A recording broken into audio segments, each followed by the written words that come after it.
We need to talk about soy, because if you've ever stood in a supermarket aisle staring at tofu, soya milk, wondering whether you're feeding breast cancer or protecting yourself, you're not alone. One article says soy causes breast cancer, another says it prevents it. And until you know which one to trust, every food choice starts to feel loaded. I'm Dr. Liz O'Riordan. I've treated breast cancer for years, and I get asked about soy every single week by people like you who are terrified they've been eating the wrong thing. But here's the truth. Most soy products are fine. But if you keep watching, in this video I will tell you where the soy scare started, I will show you the truth about phytoestrogens, and I'll tell you whether soy supplements could make your cancer come back. But let's start with where the fear came from, because once you see that, the rest makes sense. So to start, let me show you why soy earned such a bad reputation and why that fear has been so hard to shake. So soy contains compounds called isoflavones or phytoestrogens, and I'll tell you what phytoestrogen means in a moment. But it's a scary word. It sounds like soy is full of plant-based estrogen.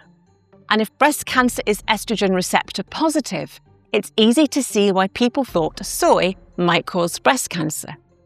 Now, the idea caught on in the late 90s and early 2000s after some lab and mice studies showed that soy compounds stimulated breast cancer cells to grow. The media picked it up and ran with it, and the fear stuck. Articles with headlines like, "Soy could fuel tumor growth," spread fast. People were treating laboratory results like dietary advice. But what didn't spread as widely were the massive long-term human studies that came later. Studies that showed a very different story. Because a test tube is not a human body, and a mouse-fed concentrated extracts is not a woman drinking soya milk with breakfast. And once you understand that gap, the panic starts to unravel. Here's where people get stuck, and it's that very misleading word, phytoestrogen. But just because something sounds like estrogen doesn't mean it behaves like it. So yes, soy isoflavones or phytoestrogens can bind to estrogen receptors on breast cancer cells. But they don't have the same effect as human estrogen. In fact, they are much weaker, between 1 to 10,000 times weaker than the estrogen you have. And this is where it gets more interesting, because your breast cells have two types of estrogen receptor, ER-alpha and ER-beta. Now, when estrogen binds to an ER-alpha receptor, it acts like an accelerator pedal and it drives growth. But when estrogen binds to an ER-beta receptor, it acts like a brake pedal and it slows growth. And guess what? Soy isoflavones prefer to bind to the beta receptors, the ones that don't stimulate breast cancer growth. And they don't turn on estrogen-sensitive breast cancers either. And they certainly don't work like HRT or the contraceptive pill. Their effect is minuscule in a human body. But soy supplements are a different matter, and I'll come back to that in a bit. But while biology is reassuring, what really matters is outcomes. Now, if you're enjoying this video, remember to subscribe to my newsletter for the latest updates about breast health and breast cancer, details in the description below. So, is it true that soy products increase your risk of getting breast cancer? The answer is no. And remember that estrogen doesn't cause breast cancer, it just stimulates ER-positive breast cancer cells to grow. Now, the strongest evidence to back up what I've said comes from large cohort studies tracking tens of thousands of women over many years. And they all found the same thing. Eating soy as part of a balanced diet, including eating it every day, does not increase your breast cancer risk. Now, some studies, especially in Asian populations who eat a lot of soy compared to me in the Western world, actually showed a slight reduction in breast cancer risk. And that's great to know. But what if you do have breast cancer? What if, like me, you've had an estrogen-sensitive cancer? Is it still safe for you to eat soy? This is the question I hear the most. If I've had breast cancer, can I still eat tofu and edamame beans? Will it make my breast cancer come back? And again, the answer is no. Multiple studies have followed thousands of survivors over time, including women with both estrogen-positive and negative cancers, and women taking tamoxifen or aromatase inhibitors. And across all of these studies, women who ate soy-based foods regularly had the same risk of recurrence as those who didn't eat soy. Now, one large study of over 5,000 breast cancer survivors found that those eating more soy had a lower recurrence and a better 5-year survival.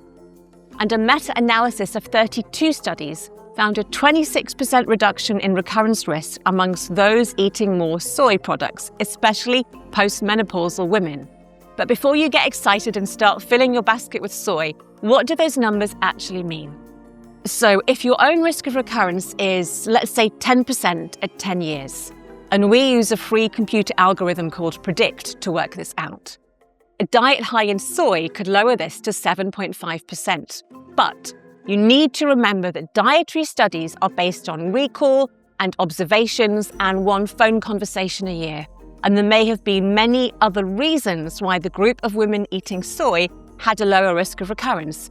It could be they had a healthier diet and they exercised more and they drank less alcohol and they had a lower body weight. So just because they had a lower risk of recurrence with soy, it doesn't mean soy was the only reason.